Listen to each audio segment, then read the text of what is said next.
그날에 그들 중 둘이 예루살렘에서 25里되는 엠마오라 하는 마을로 가면서 이 모든 된 일을 서로 이야기하더라.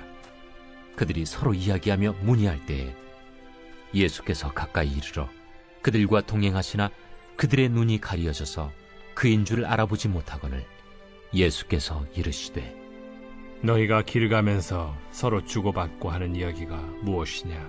하시니 두 사람이 슬픈 빛을 띠고 머물러 서더라. 그 한 사람인 글로바라 하는 자가 대답하여 이르되 당신이 예루살렘에 체류하면서도 요즘 거기서 된 일을 혼자만 알지 못하느냐? 무슨 일이냐? 나사렛 예수의 일이니 그는 하나님과 모든 백성 앞에서 말과 일에 능하신 선지자이거늘 우리 대제사장들과 관리들이 사형 판결에 넘겨주어 십자가에 못 박았느니라. 우리는 이 사람이 이스라엘을 속량할 자라고 바랐노라. 이뿐 아니라 이 일이 일어난 지가 사흘째요.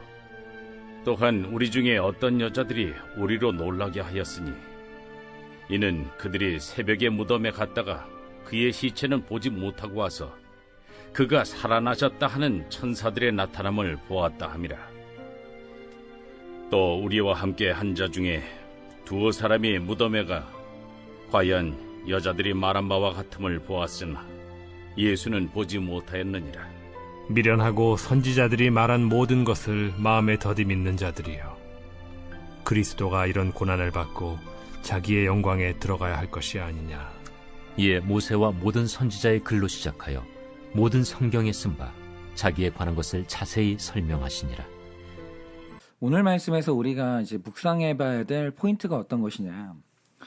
그거는 저는 이렇다고 생각하는데요.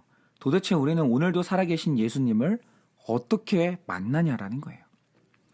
여기서 일단 많은 사람들이 생각하는 게, 만약 하나님께서 나에게 당신이 살아있다는 증거를 보여주면 믿을 수 있겠다고 얘기한단 말이죠. 그런데 정말 우리가 증거가 있으면 내 불신이 믿음으로 변할 수 있냔 말입니다.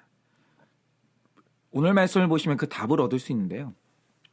오늘 말씀에 예루살렘에서 엠마오로 가는 무명의 두 사람이 나옵니다.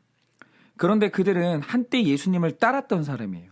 이 따랐다는 말의 의미가 뭐냐면, 이들이 예루살렘 성에 거주하는 사람들이 아니라 예수님이 갈릴리에서 사역하실 때부터 예루살렘의 여정까지 쭉 따라왔던 사람들이라는 거예요. 이게 뭘 의미하냐면, 그들은 예수님과 실제로 만났던 사람이고 대화를 해봤던 사람들이고 예수님의 기적을 눈으로 계속 봐왔던 사람들이라는 거예요.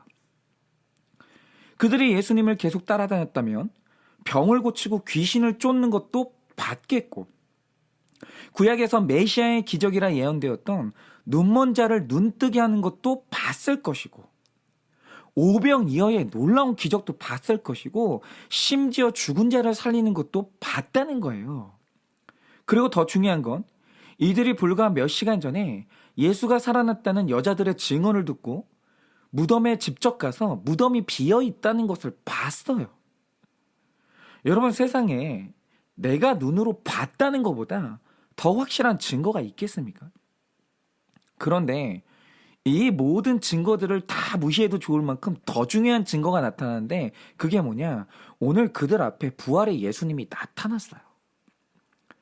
그래서 그들은 지금 예수님과 대화 중이에요. 그런데 현재 만나고 있는 중에 내 눈앞에서 대화하는 분이 예수라는 걸 모르는 거예요, 지금. 그런데 예수랑 대화하면서도 예수인 줄 모르니 얼굴에 슬픈 빛이 떠나질 않는 겁니다. 여러분, 이게 말해주는 게 뭡니까? 증거에서 믿음이 나오는 게 절대로 아니라는 거예요. 반면에 오늘 예수님이 이 시신이 있던 이 슬픔의 무덤에서 빠져나와서 부활의 증인이 된 여인들의 경우를 좀 살펴보자 이겁니다. 이 여인들도 한때는 예수님의 부활을 못 믿어서 부활의 날 이 무덤을 가면서 시체에게 쓰는 향품을 가져갔던 여인들이에요. 그런데 이들이 어떻게 부활의 주님을 믿고 만났냐라는 거죠. 오늘 이게 중요한데요. 여기서 분명히 말해야 될 것은 빈 무덤 자체는 부활의 결정적인 증거가 아니라는 거예요. 왜냐하면 요한은 빈 무덤을 찾았던 여자들이 무덤을 딱 보는 순간 나왔던 반응을 기록하는데, 그들이 무덤이 비어있다, 라는 것을 목격하고 제일 먼저 했던 생각이 뭔지 아십니까?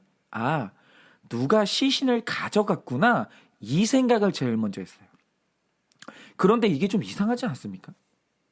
무덤이 비어 있다면 내가 그동안 예수님을 쭉 봐왔으니까 예수님이 살아나셨겠구나. 그럴 수도 있겠구나. 이렇게 생각할 수도 있는 거 아닙니까? 기적을 한두 개 본 게 아니잖아요. 그런데 빈 무덤을 보고 지체 없이 떠오른 단 하나의 결론이 뭐냐면 예수님이 죽었다는 사실에는 변함이 없고 그 시신이 도난당했다는 생각 말고는 아무것도 못했다라는 거예요. 그러니까 오늘 이 빈 무덤이라는 증거는 여인들에게도 소용이 없었던 거예요. 그런데 그런 그녀들이 부활의 주님을 만나고 그 부활을 확신하게 된 근거가 뭐냐라는 거예요. 그것은 뭐냐면 그들이 만났던 천사가 그들에게 전해준 말씀이에요. 여러분, 이 여인들이 예수님의 무덤에 갔을 때 천사들이 이들을 기다리고 있었습니다. 그런데 이때 천사들이 여인을 만나서 한 게 뭡니까? 아주 간단해요. 그 슬픔의 자리에서 예수님 말씀을 다시 전달한 거예요. 마태복음 28장 6절을 보면 천사의 말을 이렇게 기록합니다. 그가 여기 계시지 않고 그가 말씀하셨던 대로 살아나셨느니라. 여러분 뭐죠? 오늘 천사들은 빈 무덤의 의미를 예수님 말씀으로 다시 해석을 한 거예요. 즉 이 여인들이 빈 무덤에서 예수님의 부활을 볼 수 있었던 이유는 천사가 다시 전해준 예수님 말씀이 들렸기 때문이에요. 그리고 이게 깨달아졌기 때문이죠. 여러분 바로 이겁니다. 오늘 말씀에 나오는 자들은 비어있는 무덤도 봤고 주님의 시신을 감쌌던 천이나 수건이 그 자리에 그대로 포개져 있는 것도 봤어요. 그런데 나는 살아난다고 하셨던 말씀이 안 들리니까 빈 무덤을 보고 시신이 도난당했다고 해석해버리는 거예요. 그런데 부활하신다고 말씀하셨던 그 말씀이 들리면서 기억이 나니까 내 눈앞에 있는 빈 무덤이 예수가 살아나신 부활의 무덤이요 소망의 증거인 것이 깨달아지는 거예요. 다시 해석이 되는 거죠. 그런데 말씀으로 빈 무덤이 다시 해석되자 어떤 일이 일어납니까? 마태는 기록하길 천사들이 말이 끝나자마자 여인들이 무서움과 기쁨으로 무덤을 떠나서 제자들에게 알리기 위해서 갔다라고 해요. 그러니까 이 여인들의 상태가 완전히 변한 거죠. 그래서 누가복음 24장 5절을 보면 천사들이 여인을 만나 힘쓰고 애쓴 게 딱 하나밖에 없는 거예요. 이렇게 기록합니다. 여자들이 두려워 얼굴을 땅에 대니 두 천사가 이르되 어찌하여 산자를 죽은 자 가운데서 찾느냐. 여기 계시지 않고 살아나셨느니라. 갈릴리에 계실 때 너희에게 어떻게 말씀하셨는지 기억하라. 이르시기를 인자가 죄인의 손에 넘겨져 십자가에 못 박히고 제3일에 다시 살아나야 하리라 하셨느니라 한데 저희가 예수의 말씀을 기억하고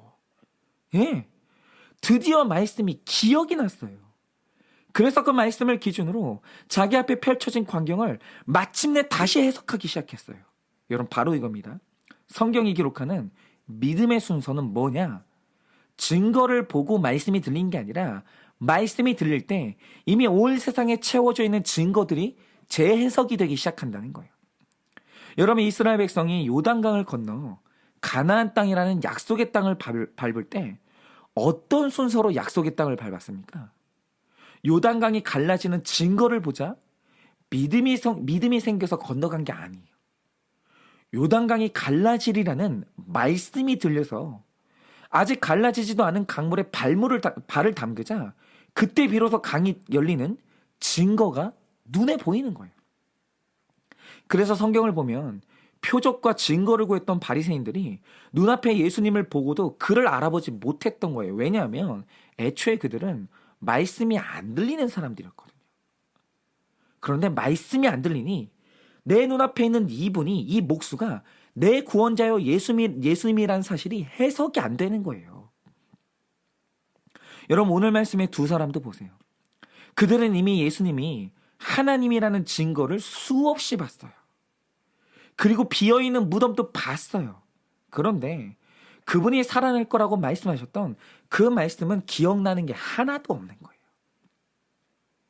그러니까 오늘 이들을 만나신 예수님이 하시는 게 뭡니까?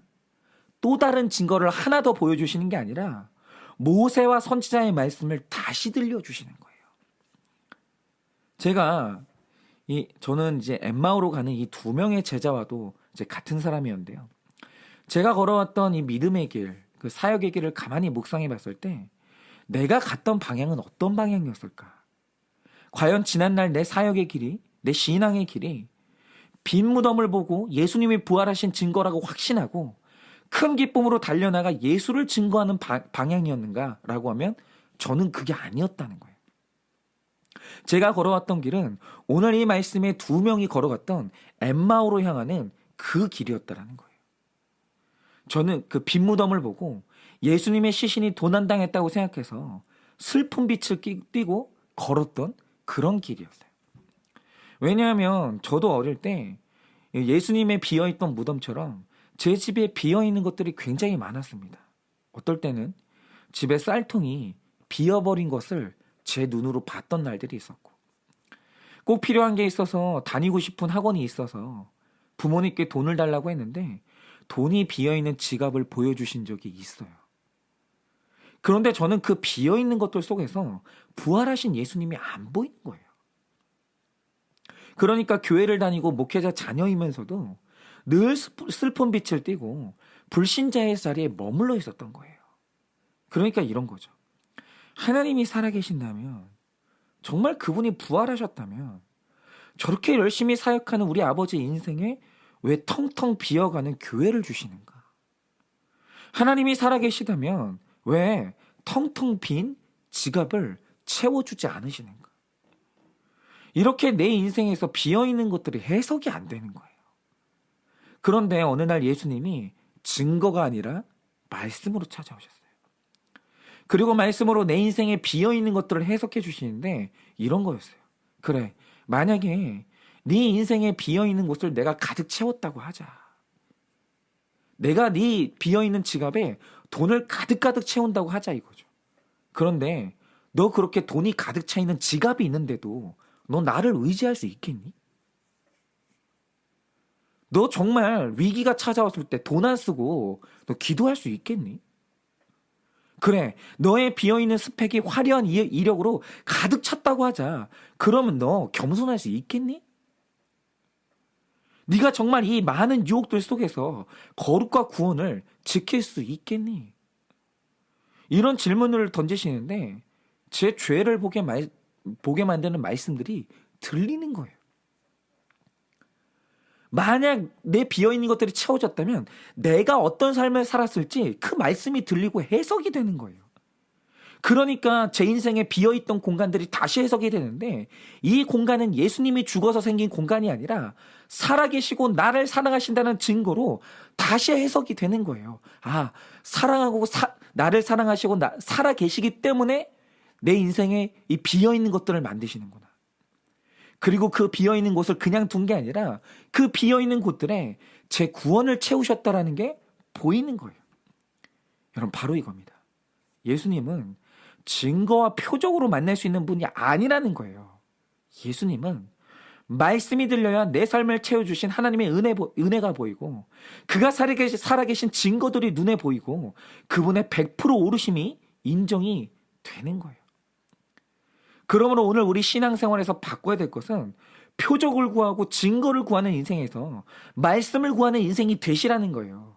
그래서 만약 오늘도 여전한 방식으로 큐티하고 사건이 있을 때마다 사건을 해석하기 위해 증거를 구하는 것이 아니라 말씀을 펴시는 분이 있다면 바로 그분이 인생의 길 위에서 부활의 주님을 만난 분이고 예수를 증거하는 인생이라는 겁니다. 그러므로 오늘도 내 삶을 해석해 주시는 말씀과 함께 이 구원의 길을 걸으시기를 예수님의 이름으로 축원을 드립니다.